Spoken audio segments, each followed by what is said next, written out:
Jonas Tavares nasceu em Duque de Caxias, na Baixada Fluminense, em meio ao barulho dos trens e ao cheiro metálico da carne fresca. Filho de nordestinos migrantes, cresceu com as mãos mergulhadas no sangue dos bois que o pai abatia no pequeno açougue da família. Aos 14 anos já sabia manejar facas com precisão quase cirúrgica, mas não sonhava com glórias nem riquezas.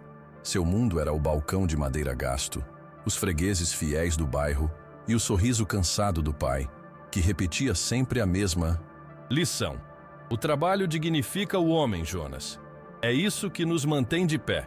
Quando a morte prematura levou o velho Tavares, foi ele quem assumiu o negócio, sustentando a mãe doente, a esposa e mais tarde os filhos. Aos 46 anos, Jonas já não era apenas um comerciante conhecido. Era um rosto marcado pelo esforço, um corpo robusto moldado em décadas de corte e peso e um olhar carregado de um silêncio que escondia mais do que dizia. Religioso, ia à missa de domingo e ensinava à filha, Clara, de 14 anos, a importância dos estudos. Mas atrás desse homem simples havia um cansaço profundo, uma ferida que se reabria a cada ameaça velada dos homens que dominavam as ruas. Os milicianos, vestidos de poder e arrogância, cobravam dele o preço de existir. E a cada visita deles, Jonas sentia que o chão de seu açougue, único espaço que ainda considerava sagrado, estava sendo tomado pelo inimigo. O bairro onde vivia respirava medo. As ruas estreitas, cheias de bares de esquina e igrejas evangélicas, escondiam uma rotina de extorsão e silêncio. Portas de ferro se fechavam cedo demais. Olhares se desviavam ao menor sinal de perigo. E a comunidade refém fingia normalidade. Os milicianos não eram apenas figuras violentas. Eram o próprio sistema que os protegia. Policiais, políticos, comerciantes cúmplices. E nesse tabuleiro de poder, Jonas era apenas mais uma peça esmagada. Só que dentro dele algo crescia. Um incômodo que já não cabia nos ossos. Um murmúrio de raiva que começava a se tornar grito. Era inevitável que chegasse o dia em que a faca do açougueiro cortaria mais do que carne. O mesmo instrumento que sustentava sua vida se tornaria a chave de sua transformação. O destino já afiava as lâminas, preparando Jonas para um caminho sem volta. Ele ainda não sabia, mas o apelido que ecoaria pelas vielas e corredores da cidade já estava sendo forjado. O açougueiro de Caxias. E quando esse nome surgisse, não haveria mais silêncio no bairro, apenas o som metálico das facas e o peso da justiça feita com as próprias mãos. Duque de Caxias, coração da Baixada Fluminense, pulsa entre o sagrado e o profano. É um lugar onde as igrejas lotam aos domingos, os bares fervem nas madrugadas e os pequenos comércios sustentam famílias inteiras. O calor parece nunca ceder e o asfalto esquenta até o ar ficar denso. As sarjetas carregam restos de sangue animal dos açougues, que se misturam ao cheiro de fritura das biroscas. Para quem olha de fora, é só mais um bairro popular do subúrbio. Para quem vive ali, cada esquina guarda um preço invisível, o imposto paralelo da milícia. O comércio de Jonas era uma das últimas resistências silenciosas. Apesar das taxas abusivas, ele insistia em manter os preços justos, alimentando fiado clientes antigos e ajudando vizinhos em apuros. Esse gesto simples de dignidade, no entanto, chamava a atenção dos homens errados. Para os milicianos, cada comerciante era apenas uma fonte de renda. Não importava se a carne era fresca ou se a freguesia dependia daquele balcão. Todos deviam se curvar ou pagar caro.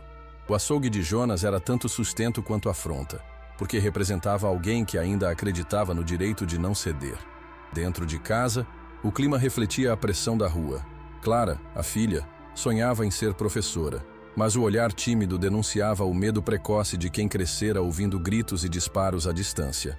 A esposa de Jonas, silenciosa, fazia das orações um escudo frágil contra o avanço dos homens armados. E Jonas, que sempre dizia ser contra a violência, começava a sentir que as palavras já não protegiam sua família. Cada ameaça deixava cicatrizes invisíveis e a sensação de impotência o corroía por dentro. Cabo Moura, líder do grupo que dominava a região, era uma presença constante no imaginário do bairro. Ex-policial, acostumado a subjugar pela força, caminhava entre as ruas como se fosse dono delas. A cada visita ao comércio, deixava um recado claro: quem não colaborasse seria esmagado.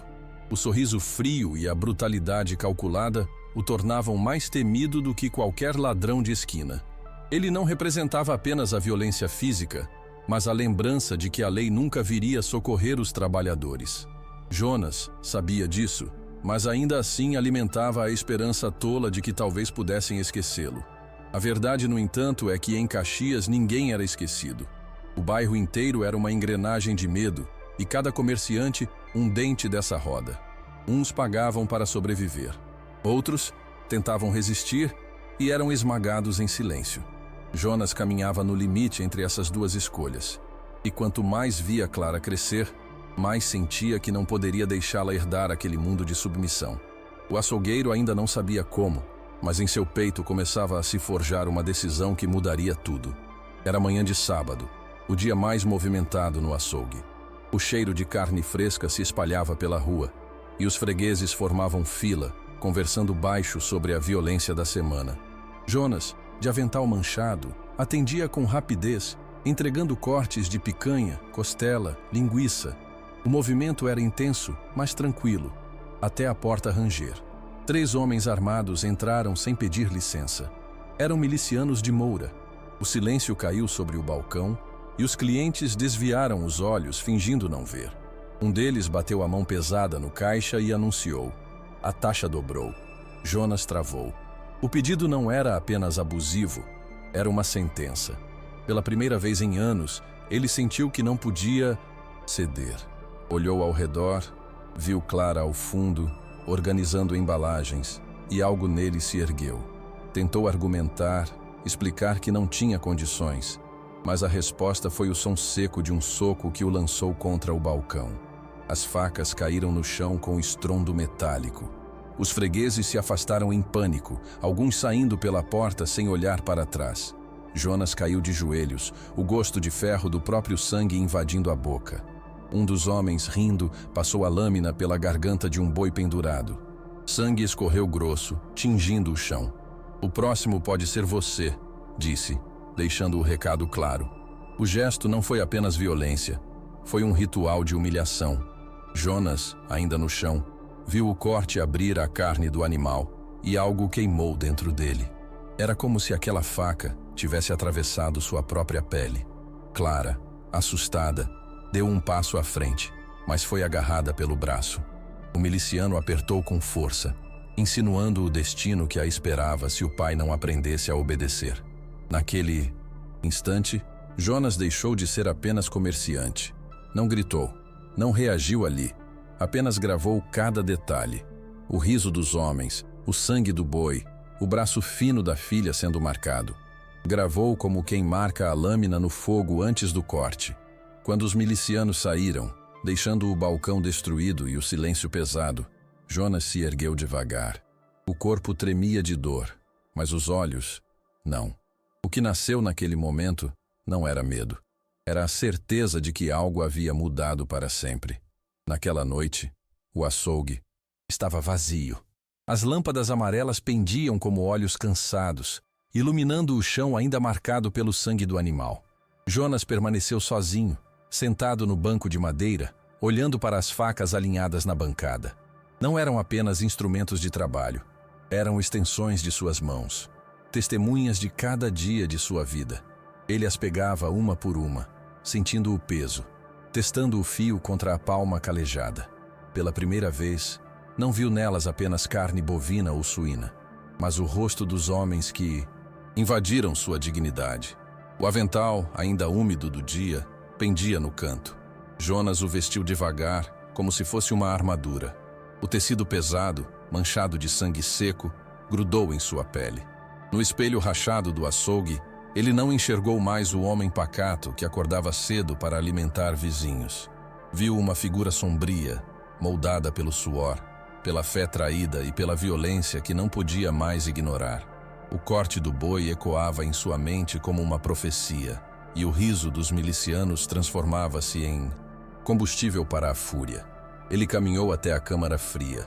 O ar gelado lhe cortava os ossos, mas também lhe dava clareza. Olhou para os ganchos, para as carcaças penduradas, para os sacos de vísceras empilhados. Tudo aquilo que era rotina agora parecia sagrado, um arsenal disfarçado de ofício. Cada gancho poderia segurar um corpo.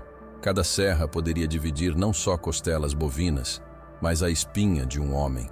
Era como se o próprio espaço tivesse se revelado.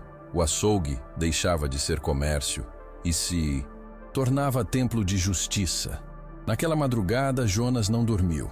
Ajoelhou-se no chão frio, mãos manchadas de sangue, e fez uma oração diferente. Não pediu proteção nem perdão. Pediu força. Pediu que Deus lhe desse a coragem de usar o que tinha, de transformar sua dor em arma. Quando se levantou, os olhos estavam secos, firmes. O açougueiro havia morrido. No lugar dele nascia outra coisa, um homem feito de carne, faca e silêncio. Nascia o açougueiro de Caxias, pronto para devolver o sangue que lhe roubaram. A primeira morte aconteceu em silêncio, como se fosse apenas mais uma noite comum na Baixada. O corpo de um dos cobradores de Moura foi encontrado na câmara fria do açougue, pendurado em um gancho, como se fosse um boi abatido. O sangue escorria para o ralo, misturando-se ao cheiro metálico do lugar. Os vizinhos, chamados pelo burburinho, se aproximaram, mas ninguém ousou falar em voz alta. Apenas olharam e voltaram para casa. Um sussurro começou a se espalhar. Alguém estava caçando. Os caçadores. Dias depois, outro miliciano desapareceu. O corpo foi encontrado em pedaços, distribuídos em sacos plásticos de carne. A polícia registrou como crime bárbaro, mas os comerciantes entenderam a mensagem. O que parecia obra de um psicopata, para eles tinha outro significado. Havia um homem, alguém dali mesmo, disposto a devolver cada gota de terror. O bairro, sufocado por anos de submissão, respirou fundo pela primeira vez. No silêncio das vielas, surgia um nome que se repetia com medo e esperança: o açougueiro. Jonas agia nas sombras. Escolhia os alvos com calma, observava os passos, esperava o momento exato. A paciência que cultivara cortando carne agora se tornava estratégia. Ele não deixava rastros além da brutalidade, transformando cada execução em ritual. Para a comunidade, era vingança divina. Para os milicianos, um pesadelo crescente. As ruas começaram a mudar. Olhares não mais tão baixos, portas abertas um pouco mais tarde, uma faísca de coragem renascendo. Mas, junto da esperança vinha o medo. Porque se Jonas era caçador, também era vizinho, amigo, talvez até cliente de alguém. O mistério de sua identidade fazia do açougueiro um fantasma. As mães o temiam, os jovens o idolatravam, e os comerciantes rezavam em silêncio para que sua lâmina nunca se voltasse contra inocentes. Jonas carregava o peso dessa dualidade, mas não recuava. Cada vez que Clara sorria, acreditando que talvez o bairro tivesse uma chance, ele sabia que precisava ir até o fim. O corpo de Moura ainda não tinha caído, mas a milícia começava a sangrar. A cada enterro improvisado, o líder perdia parte de seu império. O orgulho de ex-policial não aceitava a humilhação. Moura jurou vingança, aumentou a vigilância, ordenou batidas violentas nas casas. Os moradores voltaram a se encolher, mas dessa vez havia algo diferente no ar. Não era apenas medo, era também expectativa. O açougueiro responderia. Jonas, por sua vez, sentia o abismo crescer. O homem que dizia odiar violência, agora, se tornava parte dela. Cada corte, cada grito abafado, cada corpo caído reforçava a certeza de que não havia retorno. Mas, ao mesmo tempo, cada morte o aproximava de uma verdade amarga. Ele não lutava apenas contra os homens que extorquiam seu comércio. Lutava contra um sistema inteiro que os protegia. A milícia era apenas o braço armado de algo muito maior. Mesmo assim, o bairro acreditava nele. Crianças cochichavam histórias como se fossem lendas urbanas. Comerciantes deixavam discretos recados de gratidão. E até nas igrejas começavam a surgir pregações veladas sobre a justiça que vinha das próprias mãos. Jonas ouvia essas vozes e se via dividido. Herói para uns, monstro para outros. Mas dentro de si, já não havia espaço para dúvida. Ele era a resposta que Caxias não receberia de mais ninguém. Na escuridão de suas madrugadas, Jonas afiava a faca com calma, ouvindo o som seco da lâmina contra a pedra. Cada faísca que saltava era como um prenúncio. Ele sabia que a guerra ainda não tinha atingido o ápice. Moura o caçaria, a polícia o caçaria, e cedo ou tarde sua identidade viria à tona. Mas até esse momento, cada miliciano que caía era um passo a mais rumo ao confronto inevitável. O açougueiro não trabalhava mais para vender carne. Trabalhava para semear medo entre os que sempre reinaram pelo terror. A polícia entrou no jogo com força renovada.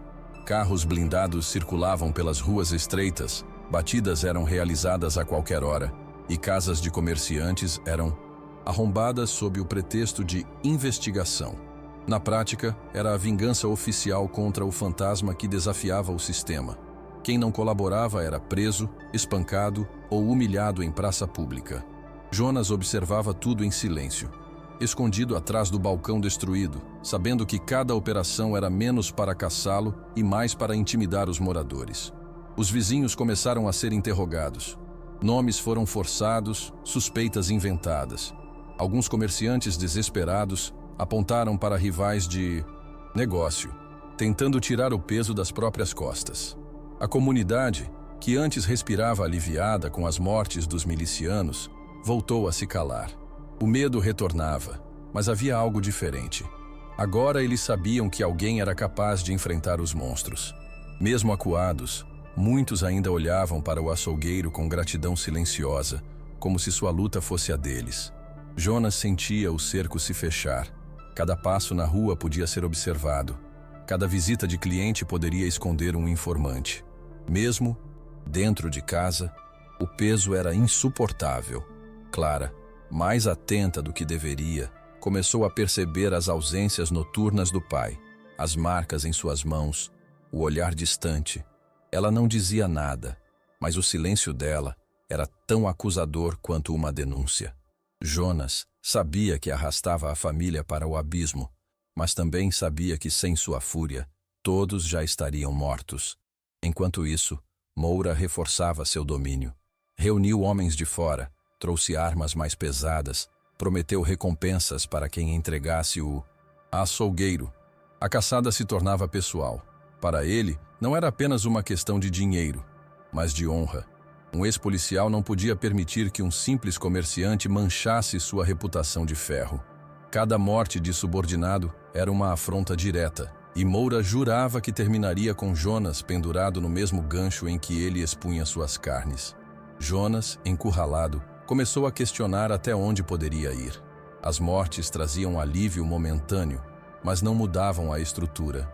O sistema permanecia sólido, intocável. Era como cortar a cabeça de uma hidra que sempre voltava a crescer. Ele se via diante de um dilema cruel: continuar matando até cair ou parar e aceitar a submissão eterna. A resposta, no entanto, vinha cada vez que via Clara estudar a luz fraca da cozinha. Para ela, para aquele futuro que talvez ainda fosse possível, não havia volta. O bairro, nesse ponto, estava dividido. Uns viam o açougueiro como um anjo da justiça, outros como um demônio que atrairia ainda mais repressão. A mídia local explorava o medo, estampando manchetes sobre o serial killer da carne, sem nunca mencionar a palavra milícia. Jonas se tornava, aos olhos do mundo, um monstro a ser eliminado. Mas para quem vivia ali, ele era a única rachadura no muro de concreto da impunidade. O confronto central não era mais apenas entre Jonas e Moura, mas entre duas versões de verdade: a oficial, que criminalizava o justiceiro, e a clandestina, que o elevava a símbolo de resistência. O confronto final aconteceu em uma noite abafada, quando o cheiro de sangue e ferro parecia impregnar as paredes do açougue. Moura descobrira a identidade de Jonas e não hesitou. Invadiu o local com meia dúzia de homens armados, trazendo consigo a isca perfeita, Clara, amordaçada e amarrada.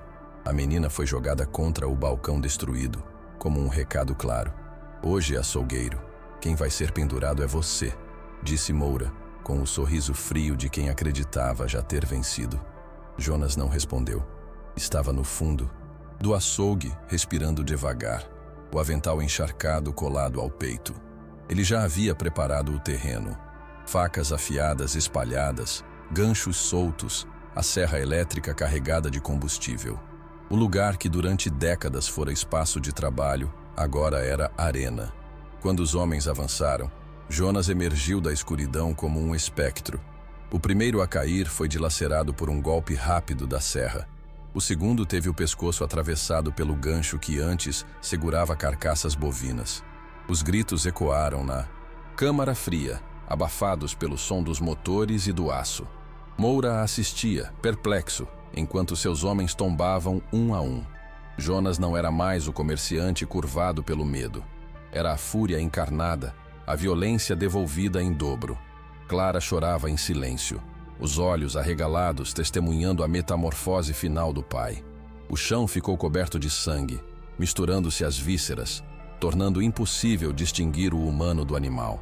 Era um espetáculo de horror e justiça, indistinguíveis no mesmo ato.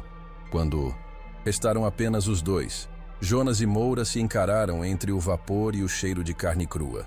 O ex-policial tentou erguer a arma, mas Jonas foi mais rápido.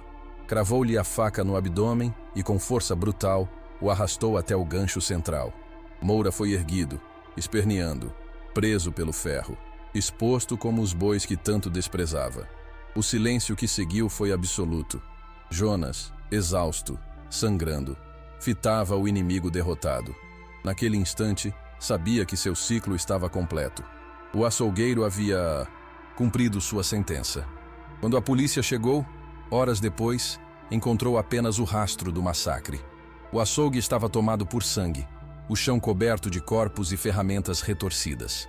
Moura, pendurado no gancho central, era um espetáculo de horror impossível de ocultar. Jonas, caído ao lado, respirava com dificuldade, o corpo perfurado, o avental encharcado de vermelho. Não havia fuga nem salvação. Ele sabia desde o início que aquela seria sua última noite. Com o último fio de força, olhou para Clara e tentou sorrir. Não disse nada, apenas entregou nos olhos da filha o peso e o sentido de sua escolha. Clara foi retirada às pressas, em choque, mas viva. A menina jamais esqueceria o que vira.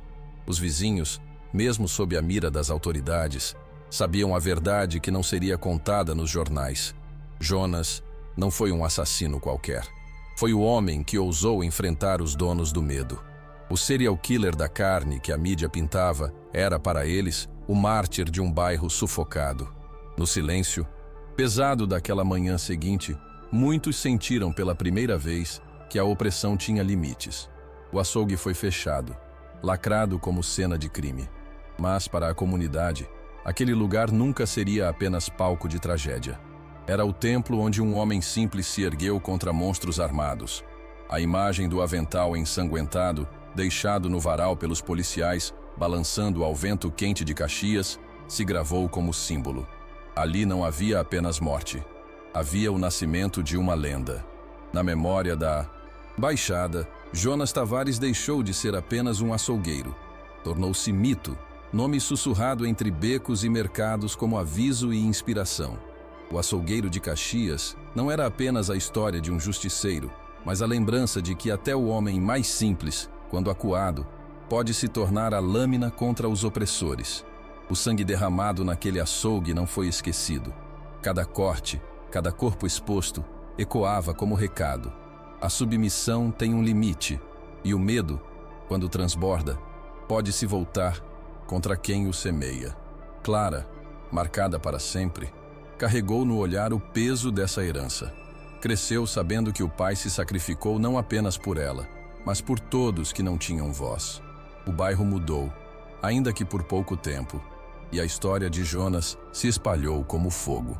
Uns o chamavam de monstro, outros de herói. Mas, no fundo, todos sabiam, diante da falha das instituições, a justiça com as próprias mãos se torna inevitável. E se esta história te prendeu até o fim, comente, curta e compartilhe, para que a lenda do açougueiro de Caxias nunca seja esquecida.